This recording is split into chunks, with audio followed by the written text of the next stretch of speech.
what's up everybody? Welcome back to another Genshin Impact reaction. Today we have Heosphoros, Hymn to Helel. I could not find the other song that Harshit requested in the comment. I looked up the name, I looked up the area it's from, could not find a single solid theme that I could guarantee was that song. So I'm just going to be doing this one today. This one's kind of long-ish anyway for one of these themes, about 3 minutes. So that tends to be pretty good for my average video length. So I'll just roll with this. Correct me next time or request something else as always, but I could not find a single song. There was a few, but I couldn't find an upload that made sense exactly for that title. Either way though, let's get into this one, and without further ado, let's go! Okay. Set that atmosphere immediately. So I know that this is from Nod Cry because I saw the Welkin Moon in the thumbnail. But this is a Sumeru theme.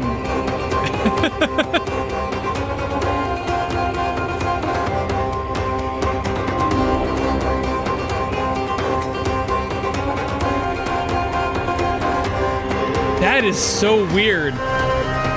How different it is.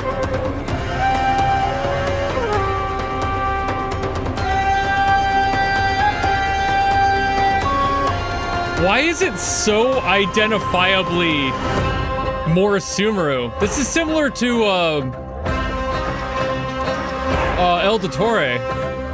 His weekly boss theme has a similar kind of approach. Weird. There's no way those two are related, right? Unless...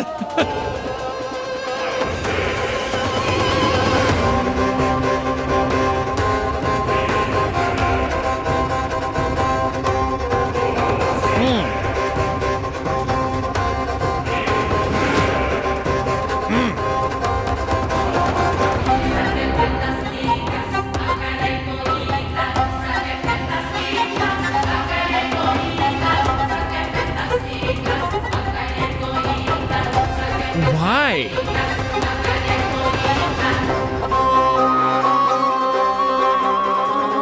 That's honestly kind of sick, but also not at all what I would have expected out of Nod Cry.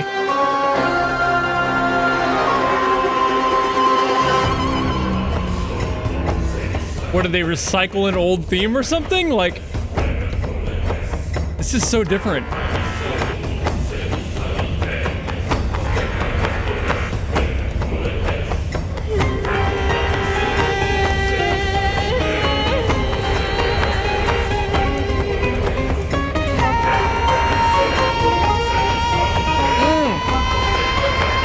Hell yeah! Hell yeah! Bend that note up!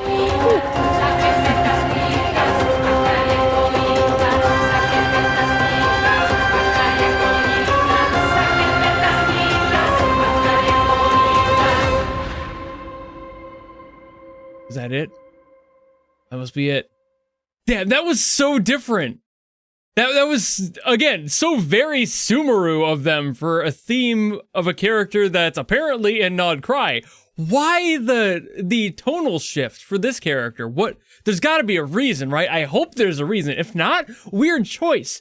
It's still badass. It's not a bad song, but there's usually a reason they do that. All right, so I think what's happening here is something that hasn't happened, I think, since El Dottore, which is basically they're taking weird scalings and abusing those. And I say abusing even though I love it. It's just more fun to say it that way because these are weird, right? We think I've got a C and maybe an F. It's probably an F minor though, because I'm pretty sure that we have a C Phrygian mode, which would be, for scale at least,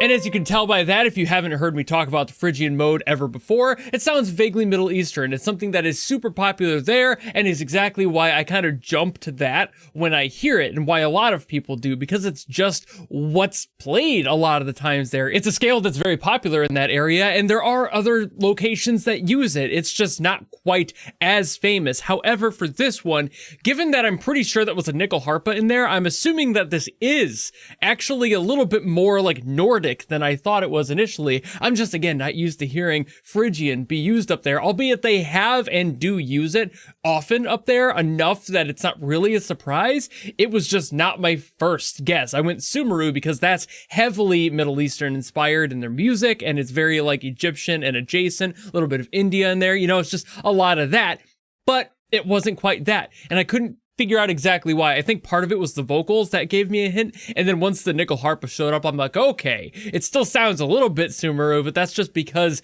they have strings too. They have flutes too. These aren't exactly location-specific instruments in concept. So when you hear things that sound vaguely familiar, even if you don't know exactly what instrument, you start assuming that it's probably from the more populous area that utilizes these sorts of musical ideas and motifs. So for me, at least, I think that's what was going on. But this is definitely a little bit more Nordic because of the design and approach to it. It was just that scale that kind of got me going there. Most of the song seems to kind of exist around, like I said, the C and maybe the F, but the F doesn't feel quite right because that one wouldn't really fit in the key if I'm talking about the Phrygian mode. F minor would and like G minor would, but not necessarily F. We don't have that note there. We skip right by it on the Phrygian mode. So it's just like, what's going on with this? I think we actually might be using sus4s, which would be C sus4 like that, and this would be F sus4.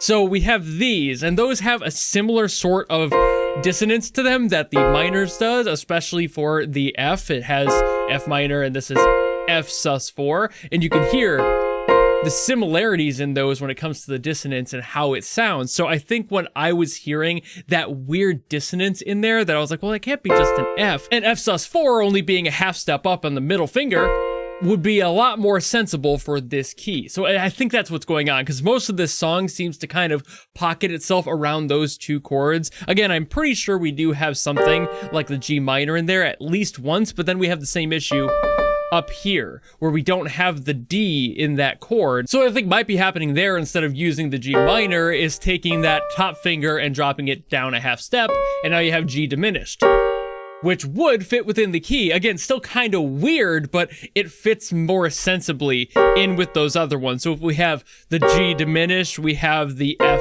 sus4 and the C sus4 maybe, albeit the regular C would also fit in the native scale there. So it's probably one, if not both, of those being used at any given time based on things like the dissonance of choice at those moments. A lot of this song isn't even like structural in the chord progression, because like I said, it's usually just those two, and those other ones are kind of just, I think, additionals based on what I'm hearing in the vocal line, and especially the vocal line, because that's moving around quite a bit, and we get this like little, that run there happens multiple times. I think that's supposed to be a carried over motif from something else potentially. It just happens too many times to be its own standalone thing. So for this song, what I think was running the show mostly was the vocal line, the main melody of the vocals, and a lot of the percussion work. Like, of course, you're gonna have percussion work. It sounds a little bit more Nordic than Middle Eastern in this song, and that was kind of my other hint that it might be a different location, because there's a specific sound that comes from the chunk of the Middle East and like India and everything that just has this like, they use a lot of tongue drums and a lot of tone bending in their drums, where the Nordic sound doesn't really do as much of that, as they have just straightforward drums, a lot more just texture in the sound rather than tone, because that is very much a thing that happens more in the India area. So these are things that kind of like clue in ideas, and for this song it didn't have as much of that tone bending or anything, so I was like, okay, probably Nordic. It would definitely track with everything else I was thinking about, but also it's a huge hint with the vocals because of, again, how these are built. The differences between the vocals from the Nordic side of things versus something like India, for example, is a great example of this, where there's differences in how they perform their vocals, the way that they shape their vowels, and in general, just how they structure their harmonies is different, even though they might be using the same key or a very similar sort of key. The difference definitely lands on how they utilize harmonies. So like having the straightforward sort of things, like having these right next to each other, is not something that happens in India nearly as much, for example, but it's something that could definitely happen in those tighter harmonies in the Nordic chunk of the world, and it just tracks better. The sort of runs that we were getting like that is something that happens a lot more in that Middle Eastern chunk, but at the same time, anyone can do that. Following a straightforward line run of vocals isn't exactly a location-specific trait. So these are the things that get music a little bit confused for a lot of people, including myself. It just happened. I just listened to a song and I'm like, oh, it's gotta be like Sumeru themed. Why does it sound like that? But second guessing everything, I'm like, okay, well, knowing what I know about the area and how to approach that, what it might be doing, and what might the different approaches mean for the song given the location, it would make sense. I've already heard a lot of those other elements in other songs in Nod Cry, so everything just kind of answered itself as I went. But it's still really cool how the similarities in these parts of the world, despite being so separate in the grand scheme of things, like if you look at them on a map, they're not exactly next door neighbors, but these are the differences between location-based music and why something like this is so intriguing versus something like China and Japan having a similar sound in some ways, because those are basically neighbors, and Japan is pretty much just people that came in from China, at least in a large part, and then they also have their own native culture up there, and they had their own sound, and you can hear that when you hear their sound. So there's like all these different hodgepodgings going on that create that specific sound, and the same thing can be said about anywhere else in the world. So like the Nords aren't going to be specifically Nordic. They probably had people moving in from everywhere. I talk about this whole like great migration of music and the sharing of cultures all the time because it's so fascinating, because a lot of these traits probably came from other parts or each other, and they decided to utilize those just by sheer moving around the globe and walking across the map, journeying, traveling, sharing thoughts and opinions with each other. And while I'm not saying exactly like ancient India really had many trade routes that went up to ancient, I don't know, fucking Scandinavia, at the same time, a lot of these do have many, especially trade meccas that happen between those and could have shared things like instruments and ideas between those spots. I'm not a historian in that factor. I'm not sure if that actually happened, but it would make a lot of sense why some of these sounds had similar approaches. Same thing for getting the music from like England and generally Northern Europe over to the US when there was that huge migration of people that came over to the New World over there, and that translation of everything that was like kind of Irish and especially the Gaelic and Celtic inspired stuff made its way over here, eventually turned into jazz and rock, and now we have music as we know it today. It is so fucking interesting. I love music history for that reason and those huge movements that music has made. So when I have confusions like this and when you hear music, question yourself as to where it might have been from if you're not entirely sure, because things like this can happen, and this is really fucking cool. So if you ever come across a song that you're like, wow, does that sound familiar? Look up why. Look up what the inspiration was for the song. Try to figure this stuff out, because that's what I do, and that's how I got to do what I do on YouTube all the time. Just being able to explain this sort of thing is absolutely fucking a blessing to me. I love this shit. This makes me nerd out so crazy, but it's just hearing these sorts of similarities, and it just makes you wonder where and how these things came across, while also appreciating the cultural significance that they all have, while also being able to compare them and go, man, this is neat that they're the same, but also so distinct if you listen close enough. But I have been yapping like a motherfucker about this, so I'm going to call it here. Thank you all so very much for watching. If you have another song you want me to get to, by all means, drop in the comments below, and I will do my best as always to get to those. But if you don't want to do any of that, maybe just want to follow me and support me for more stuff coming in the future, you know how to do all that. And I'll see all of you in the next video. Goodbye!